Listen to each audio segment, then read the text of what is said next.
Good morning dear students. हम संकुलन दक्षता की बात कर रहे थे और हमने सीसीपी, एचसीपी, बीसीसी इनकी संकुलन दक्षता को ज्ञात किया था। अब यदि हम यहाँ पर संकुलन दक्षता में आगे चलें तो हमारे पास सरल घनीय या आद्य घनीय जालक जो होता है उसकी संकुलन दक्षता है, उसको हम यहाँ पर ज्ञात करेंगे। आप जानते हैं सरल घनीय जो क्रिस्टल होगा उसके अंदर जो एकक कोष्ठिका होगी, उस एकक कोष्ठिका के अंदर अवयवी कण जो होगा वो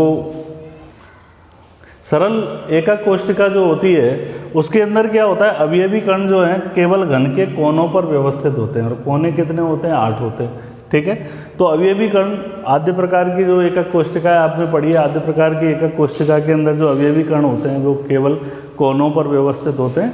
और जैसे घन के संदर्भ में हम देखें तो यहाँ कोनों की संख्या 8 होगी, तो 8 कोनों पर 8 अवयवी कण यहाँ व्यवस्थित होंगे। एक अवयवी कण की वैल्यू आप जानते हैं 1/8 होती है, इस चीज़ को आप जानते हैं। तो जैसे देखिए यहाँ पर ये आपके पास घन बना हुआ है, ये 2 अवयवी कण यहाँ स्पर्श करते हुए ये बिंदु ए और बी पर व्यवस्थित हैं। तो उस स्थिति में यहाँ पर इनकी जो त्रिज्याएँ हैं वो स्मॉल r है और यहाँ पर एक जो किनारा है इस किनारे की लंबाई स्मॉल a है। हमने कहा माना घन का किनारा स्मॉल a है और अवयवी कण या जो गोला है उसकी त्रिज्या स्मॉल r है। तो गोलों की संख्या हम निकालने के लिए आप जानते हैं कि सरल प्रकार की जो आद्य प्रकार की एकक कोष्ठिका होती है उसमें अवयवी कण कहाँ व्यवस्थित होते हैं, कोनों पर, 8 कोनों पर व्यवस्थित होते हैं और एक की वैल्यू कितनी होती है, 1/8 होती है।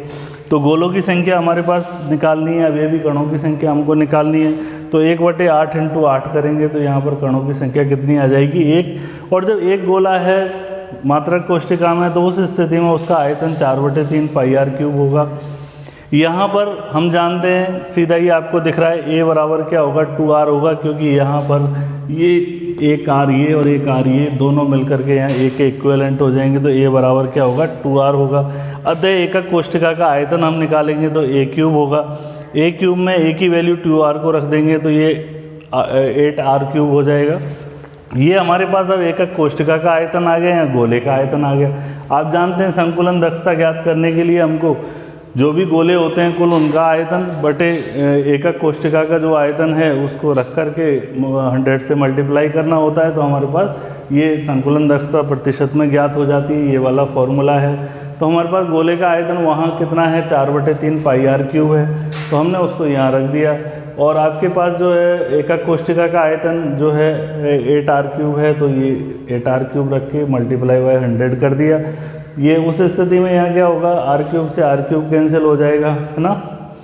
ये 4 से 8 2 टाइम कैंसिल हो जाएगा, ये 3 नीचे आ जाएगा, 2 × 3 6 हो जाएगा, तो π/6 × 100 यहाँ रह जाएगा।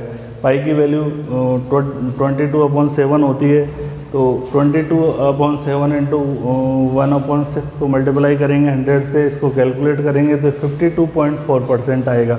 तो यहाँ पर सरल घनीय जालक की जो संकुलन दक्षता होती है ये 52.4% होती है। इसका मतलब यह है कि जो भी हमारे पास क्रिस्टल होगा उस क्रिस्टल में अवयवी कणों द्वारा इतना % भाग तो घेर लिया जाएगा। ठीक है, और जो 100 में से जितना शेष रहेगा वो यहाँ पर रिक्तिकाओं के रूप में रहेगा। वो चतुष्फलकीय रिक्तियाँ सामान्यतः होंगी या अष्टफलकीय होंगी, वो रिक्तियाँ बनेंगी, रिक्तियों के रूप में ये यहाँ पर इस तरह से खाली बना रहेगा। देखिए हम संकुलन दक्षता की बात कर रहे थे। संकुलन दक्षता के द्वारा हम किसी भी क्रिस्टल जो है उस क्रिस्टल के अंदर अवयवी कण जो है वो कितना आयतन घेरे हुए हैं इस चीज़ का निर्धारण कर सकते हैं। यहाँ पर हम कोई भी क्रिस्टल है तो उसकी यदि हम घनत्व को देखें तो घनत्व जो है वो संकुलन दक्षता अधिक होने पर घनत्व का मान अधिक होता है, संकुलन दक्षता कम होने पर घनत्व का मान कम होता है। तो किसी भी क्रिस्टल का यदि हमको घनत्व निकालना है तो उसके लिए हमको करना क्या है कि उसकी एकक कोष्ठिका जो है, यूनिट सेल जो है, उसके घनत्व की गणना कर लेनी है। जो एकक कोष्ठिका का घनत्व आएगा उस घनत्व की सहायता से ही वो जो घनत्व होगा वही क्रिस्टल का या उस पदार्थ का घनत्व होगा।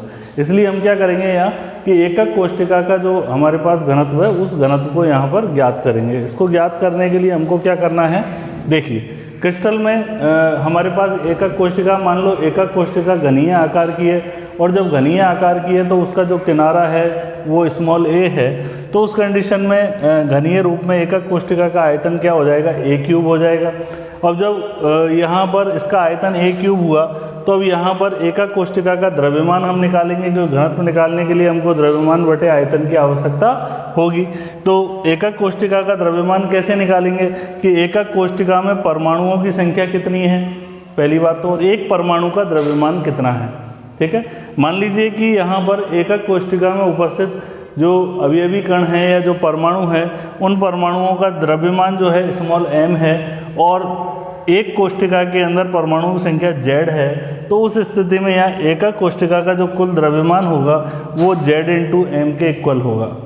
दूसरी चीज़ देखिए, एक परमाणु का हमको द्रव्यमान स्मॉल m निकालना है, तो हम जानते हैं कि जो परमाणु द्रव्यमान होता है किसी पदार्थ का, वो आवोगाद्रो संख्या के बराबर जो परमाणु होते हैं उनका जो कुल द्रव्यमान होता है वो उसका परमाणु द्रव्यमान कहलाता है। तो यहाँ परमाणु द्रव्यमान m है हमारे पास, कैपिटल M। इस कैपिटल M के अंदर हम क्या करेंगे, आवोगाद्रो संख्या Na क्या है, आवोगाद्रो संख्या, इससे डिवाइड करेंगे, और जब इससे डिवाइड करेंगे तो हमारे पास एक परमाणु का क्या आ जाएगा, द्रव्यमान आ जाएगा। यानी स्मॉल m जो यहाँ पर हमने रखा है, इसकी वैल्यू को कैलकुलेट करने के लिए स्मॉल m बराबर क्या होगा, कैपिटल M/Na होगा। ठीक है, तो यहाँ पर एकक कोशिका का क्या आया है, ये द्रव्यमान आया है, ये एकक कोशिका का क्या आया है, आयतन आया है। अब हमको क्या निकालना है, एकक कोशिका का घनत्व निकालना है। तो एकक कोशिका का घनत्व स्मॉल d ये किसके बराबर होगा, एकक कोशिका के द्रव्यमान बटे एकक कोशिका के आयतन के बराबर होगा। तो अब यहाँ पर स्मॉल d बराबर एकक कोशिका का द्रव्यमान कितना आया था हमारे पास, Z × m आया, तो हमने यहाँ पर Z × स्मॉल m रख दिया। और यहाँ पर एकक कोशिका का जो आयतन था, ये आयतन हमारा a³ आया था, क्योंकि हमने इसके एज को, किनारे को स्मॉल a माना था, तो उस कंडीशन में यहाँ पर ये a³ रख दिया।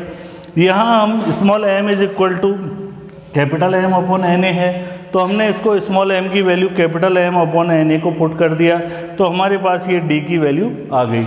तो इस तरह से हम क्या कर सकते हैं, किसी एकक कोशिका जो है उसके घनत्व को निकाल सकते हैं।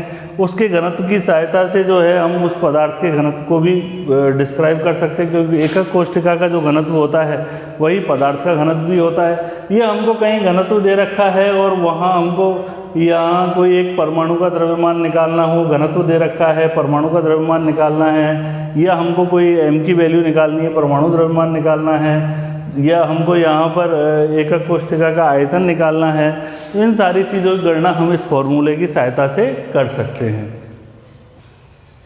हाँ, तो हम बात कर रहे थे, अब अगली चीज़ जो आती है हमारे पास वो आती है ठोसों में अपूर्णता, है ना। ठोसों में अपूर्णता हम कहेंगे इम्परफेक्शन और डिफेक्ट्स इन सॉलिड्स, है ना। इम्परफेक्शन या डिफेक्ट्स सॉलिड्स में क्या है, देखिए हमने यहाँ क्रिस्टलाइन सॉलिड्स की बात की थी। क्रिस्टलाइन सॉलिड्स में हमने कहा था कि इनके अंदर एक निश्चित क्रिस्टल संरचना होगी, और जब क्रिस्टल संरचना निश्चित है तो निश्चित रूप से उसके अंदर अवयवी कण भी एक निश्चित ज्यामिति में नियमित रूप से व्यवस्थित होंगे। ये सारी चीज़ हमने आपको पढ़ाई थी, क्योंकि क्रिस्टल संरचना के अंदर अवयवी कण यदि निश्चित और नियमित ज्यामिति के अंदर व्यवस्थित नहीं है तो उस स्थिति में उसकी हम कोई निश्चित क्रिस्टल संरचना ही नहीं कह सकते, और जब निश्चित क्रिस्टल संरचना नहीं है तो उस कंडीशन में हम जो है ये नहीं कह सकते कि ये कोई क्रिस्टलीय ठोस है। तो क्रिस्टलीय जो ठोस होते हैं, क्रिस्टलाइन जो सॉलिड्स होते हैं, उनकी जो है एक पर्टिकुलर क्रिस्टल स्ट्रक्चर्स होगी। लेकिन हमने जो क्रिस्टल स्ट्रक्चर्स पढ़ी है डिफरेंट टाइप की, तो उनके अंदर देखा हमने, जैसे ब्रेवेज के क्रिस्टल समुदाय देखे हैं, सारी चीज़ें हमने उसमें देखी है ना। तो विभिन्न प्रकार के जो हमारे क्रिस्टल समुदाय हैं, उन क्रिस्टल स्ट्रक्चर्स की हम बात करें, उनके एग्जाम्पल्स हमने देखे कि भाई NaCl का कैसा होगा कि सरल घनीय प्रकार का क्रिस्टल्स होगा, है ना। तो ये सारी हमने देखा। लेकिन ये जो क्रिस्टल स्ट्रक्चर्स है जो हमने अब तक आपको डिस्क्राइब की, ये हमेशा पूरी तरह से व्यवस्थित सामान्य ताप पर नहीं मिलती है, ठीक है। ये जो आपको अब तक क्रिस्टल संरचनाओं के बारे में बताया गया कि भाई ऐसे परफेक्ट मिलेगी, पार्टिकल्स ऐसे मैनेज होंगे, तो ये पार्टिकल्स जो होते हैं वो केवल तब मैनेज होते हैं, यानी कि किसी भी क्रिस्टलीय ठोस की क्रिस्टल संरचना पूरी तरह से व्यवस्थित तब मिलेगी जब तापक्रम कम रखा जाए। और ये तापक्रम कितना रखा जाए, तो हम कहेंगे ये तापक्रम रखा जाए 0 केल्विन। तो 0 केल्विन ताप जो होता है, इस 0 केल्विन ताप को हम परम शून्य ताप भी कहते हैं। एब्सोल्यूट जीरो भी हम इसको बोलते हैं। तो एब्सोल्यूट जीरो या 0 केल्विन टेम्परेचर या जो हमारा परम शून्य ताप होगा, इस परम शून्य ताप पर वो सारी क्रिस्टल संरचनाएं वैसी ही मिलेंगी जैसे हमने पढ़ी है। जैसे हमने NaCl के अंदर पढ़ा कि सरल घनीय प्रकार की होगी, अवयवीकरण इस तरीके से व्यवस्थित होंगे, एक सोडियम आयन को 6 क्लोराइड आयन घेरे होंगे, एक क्लोराइड आयन को 6 सोडियम आयन घेरे होंगे। ये सारी चीज़ हमने पढ़ी, लेकिन ये व्यवस्था हमको कब देखने को मिलेगी? ये व्यवस्था हमको तब देखने को मिलेगी जब हम क्रिस्टल को इतने ताप पर रखेंगे।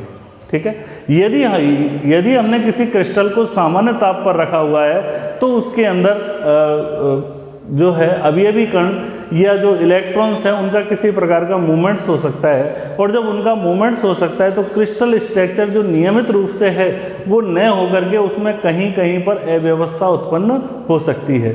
तो इलेक्ट्रॉनिक रूप से या परमाणुीय रूप से जब किसी क्रिस्टल के अंदर कोई थोड़ी बहुत भी अव्यवस्था उत्पन्न हो जाए तो उसके लिए हम कहते हैं कि उस क्रिस्टल स्ट्रक्चर में या उस ठोस में अपूर्णता आ गई है। तो यहाँ इम्परफेक्शन और डिफेक्ट्स क्या है? डिफेक्ट्स यही है कि जो हमने एक नियमित और व्यवस्थित क्रिस्टल संरचना की किसी मैटर के लिए बात की है, किसी क्रिस्टलाइन सॉलिड के लिए बात की है, यदि उसकी उस क्रिस्टल संरचना के अंदर यदि थोड़ी बहुत भी कहीं पार्टिकल्स की वजह से या इलेक्ट्रॉन्स की वजह से जो है नियमित संरचना के अंदर कोई अव्यवस्था उत्पन्न हो रही है तो हम उस स्थिति में कहेंगे कि यहाँ पर डिफेक्ट्स आ गए हैं, यहाँ इम्परफेक्शंस आ गए हैं। तो इस तरह से हम कह सकते हैं कि जो क्रिस्टलाइन सॉलिड्स है उनके अंदर सामान्य ताप पर इस प्रकार के इम्परफेक्शंस का मिलना, इस प्रकार के डिफेक्ट्स का मिलना एक सामान्य बात है। तो अब यहाँ पर हम आगे चल करके जो हमारे पास क्रिस्टलाइन सॉलिड्स है इनमें जो इम्परफेक्शंस आते हैं इनके बारे में बात करते हैं कि ये किस प्रकार के होते हैं, कैसे आते हैं, कैसे कैसे हम इनको क्लासिफाइड करते हैं, किस प्रकार के क्रिस्टल में कौन सा हमको इम्परफेक्शन या डिफेक्ट्स मिल सकता है।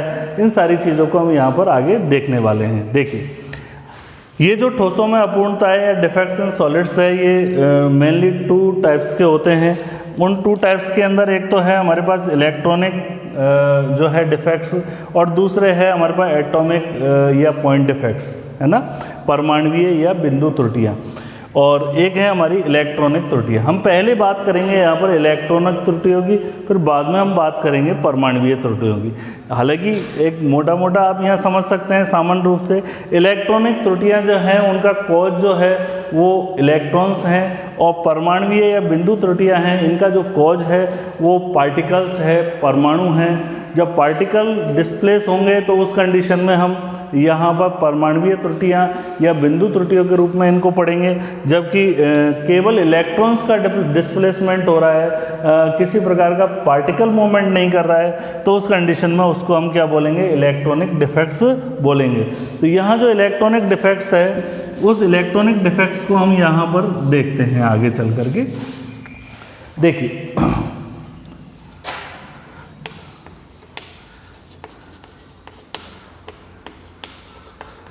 इलेक्ट्रॉनिक त्रुटियां जो हैं, इन इलेक्ट्रॉनिक त्रुटियों का एक सबसे अच्छा जो एग्जाम्पल है वो है हमारे पास element silicon and germanium. Silicon and germanium जो है ये क्रिस्टलाइन सॉलिड्स हैं, और यहाँ पर जैसे सिलिकॉन होगा तो प्योर सिलिकॉन में सिलिकॉन एटम्स होंगे, और जर्मेनियम है तो उसमें जर्मेनियम एटम्स होंगे। अब यहाँ क्या होता है कि इनकी जो क्रिस्टल स्ट्रक्चर्स होती है इसमें each silicon atom 4 silicon atom से बॉन्डेड होगा, या ईच जर्मेनियम एटम जो होगा 4 जर्मेनियम एटम से कोवेलेंट बॉन्ड से क्या होगा? बॉन्डेड होगा।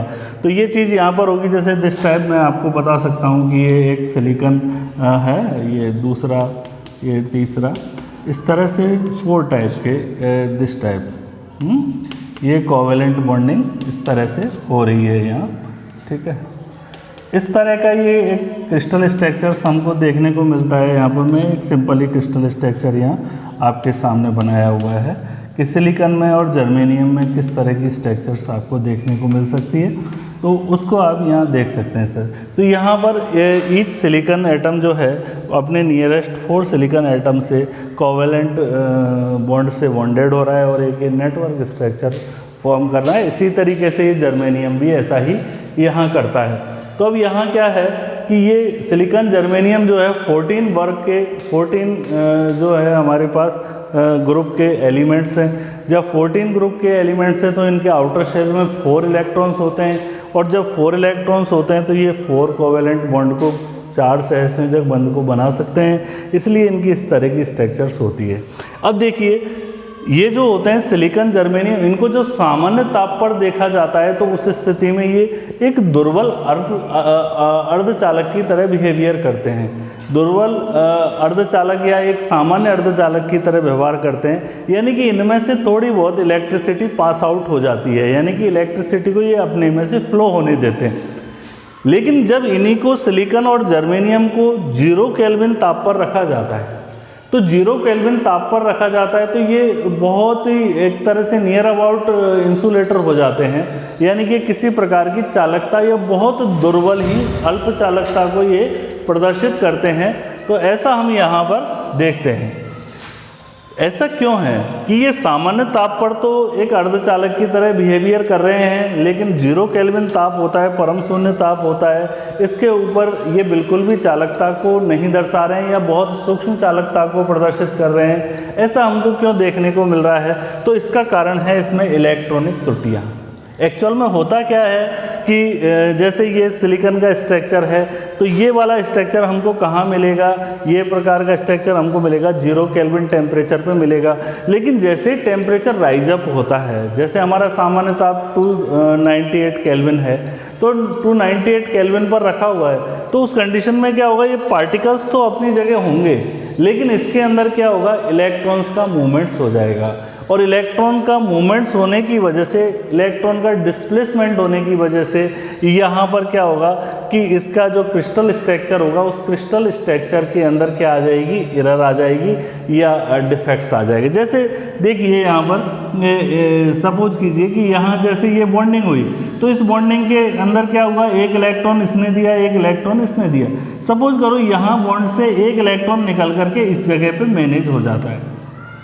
जैसे ये इलेक्ट्रॉन यहाँ गया तो यहाँ पर इसके पास इलेक्ट्रॉन की कमी हो गई, तो ये इस जगह पर इलेक्ट्रॉन की कमी को हम हॉल के द्वारा रिप्रेजेंट करते हैं। तो ये एक हॉल बन गया इस जगह, ठीक है, और हॉल जब यहाँ बना, ये इलेक्ट्रॉन्स बन गया। तो इस तरह की एरर्स इसके अंदर डिफरेंट बहुत सारी हो सकती है। मैंने तो अभी आपको एक हॉल और एक इलेक्ट्रॉन के बेस पे बता रहा हूँ, ठीक है। अब क्या होगा, सामान्य ताप पर होगा ऐसा, 0 केल्विन ताप पर नहीं होगा। सामान्य ताप पर अब ये हॉल बन गया और ये इलेक्ट्रॉन बन गया। इलेक्ट्रॉन जो होगा वो नेगेटिवली चार्ज होगा, आप जानते हैं इलेक्ट्रॉन कैसा होगा, नेगेटिवली चार्ज होगा, और जो हॉल होगा आपका वो कैसा होगा, पॉजिटिवली चार्ज होगा। अब क्या होगा कि ये इलेक्ट्रॉन जो रहता है, ये फ्री इलेक्ट्रॉन रहता है, और जब ये फ्री इलेक्ट्रॉन है तो उस कंडीशन में यहाँ पर क्या होगा कि जैसे ही कोई चार्ज मिलेगा, चार्ज मिलते ही ये इलेक्ट्रॉन जो होगा वो क्रिस्टल के अंदर मूवमेंट करने लगेगा। यहाँ पर इलेक्ट्रॉन के मूवमेंट करने के साथ साथ हॉल भी मूवमेंट करेगा, लेकिन इन दोनों के मूवमेंट्स का डायरेक्शन एक दूसरे के क्या होगा, अपोजिट होगा। एक दूसरे का अपोजिट कैसे होगा कि यदि सपोज इलेक्ट्रॉन इस तरफ मूवमेंट कर रहा है तो ये जो हॉल होगा ये इस साइड में मूवमेंट करेगा। तो इस तरह से अपोजिट डायरेक्शन के अंदर ये मूवमेंट करेंगे, और इस तरह से यहाँ हॉल और जो आपके क्या कहते हैं इलेक्ट्रॉन्स हैं, फ्री इलेक्ट्रॉन्स हैं, इनकी प्रेजेंटेशन के कारण ही यहाँ पर सामान्य ताप पर अर्धचालक की तरह व्यवहार करने लगेगा ये, ठीक है। तो कुल मिला के बात यह है कि यहाँ पर हुआ क्या कि सिलिकॉन या जर्मेनियम के अंदर जो क्रिस्टल स्ट्रक्चर थी, उस क्रिस्टल स्ट्रक्चर के अंदर कोई इलेक्ट्रॉनिक डिफेक्ट क्रिएट हुआ। उस इलेक्ट्रॉनिक डिफेक्ट के कारण यहाँ पर जो है इलेक्ट्रॉन्स और हॉल्स पाए गए। ये फ्री इलेक्ट्रॉन्स हैं जो कुछ मिलेंगे, और ये हॉल्स, हालांकि ये कंप्लीटली जो क्रिस्टल होगा वो हमेशा न्यूट्रलाइज रहता है, क्योंकि नंबर ऑफ हॉल्स इक्विवेलेंट होता है नंबर ऑफ फ्री इलेक्ट्रॉन्स। तो इस वजह से ये जो हमारा क्रिस्टल होगा, ये क्रिस्टल तो न्यूट्रलाइज रहेगा, लेकिन इन इलेक्ट्रॉन्स और हॉल की वजह से यहाँ पर जब भी कोई चार्ज मिलेगा, किसी परिपथ में हम इसको जोड़ेंगे तो उस कंडीशन में किसी सर्किट के अंदर ये जो है इलेक्ट्रिसिटी को फ्लो करेगा, यानी कि ये सेमीकंडक्टर लाइक बिहेवियर करेगा, ठीक है, यहाँ पर ये चीज़ है। यहाँ पर इनकी जो चालकता है वो बहुत अल्प रहती है, ज़्यादा चालकता नहीं रहती है, सामान्य ताप पर भी बहुत अल्प चालकता है, 14 ग्रुप के हैं। लेकिन हम क्या करते हैं, अब इसी प्रॉपर्टी को काम में लेकर के हमने कुछ नए प्रकार के अर्धचालक बना लिए। और नए प्रकार के अर्धचालक कैसे मिलाए, हमने क्या किया कि दो दो प्रकार के एलिमेंट्स को मिला दिया, और दो दो प्रकार के एलिमेंट्स को मिला करके और इस प्रकार के अर्धचालक बना लिए। क्योंकि जब दो दो प्रकार के एलिमेंट्स मिलते हैं तो उनके अंदर इस तरह का डिफेक्ट ज़्यादा क्रिएट होता है, इलेक्ट्रॉनिक डिफेक्ट ज़्यादा आता है। और जितना ज़्यादा इलेक्ट्रॉनिक डिफेक्ट आएगा उसके अंदर जो उसकी कंडक्टिविटी है वो उतनी ही ज़्यादा बढ़ेगी, यानी कि चालकता उतनी ही ज़्यादा होगी। तो उस कंडीशन में अर्धचालक होगा वो कम ताप पर तो बिल्कुल चालकता प्रदर्शित नहीं करेगा, लेकिन जैसे ही ताप बढ़ता जाएगा उसकी चालकता का मान भी क्या होता जाएगा, बढ़ता चला जाएगा। जबकि औरों में क्या होता है, जैसे मेटेलिक आपके जो मेटेलिक जो कंडक्टर्स होते हैं उन मेटेलिक कंडक्टर्स के अंदर टेम्परेचर जैसे जैसे राइज होता है वैसे वैसे उसके अंदर क्या होता है, फ्लो ऑफ इलेक्ट्रॉन जो है उसमें बैरियर बनने की वजह से वहाँ पर कंडक्टेंस जो होता है वो डिक्रीज होता है, यानी कि चालकता घटती है ताप बढ़ने के साथ में। लेकिन इनमें क्या होता है, ये जो अर्धचालक है सेमी कंडक्टर्स हैं, इनमें जैसे जैसे टेम्परेचर राइज होता है वैसे वैसे इलेक्ट्रॉन और होल्स की जो संख्या है वो बढ़ती जाती है, और इलेक्ट्रॉन और होल्स की संख्या बढ़ जाने के कारण यहाँ पर जो चालकता है उसका मान भी बढ़ता है। और इस तरह की इलेक्ट्रॉनिक्स जो हमारी पूरी एक ब्रांच है साइंस की, तो उस इलेक्ट्रॉनिक्स जो है पूरा ही ये सेमीकंडक्टर पर बेस्ड है।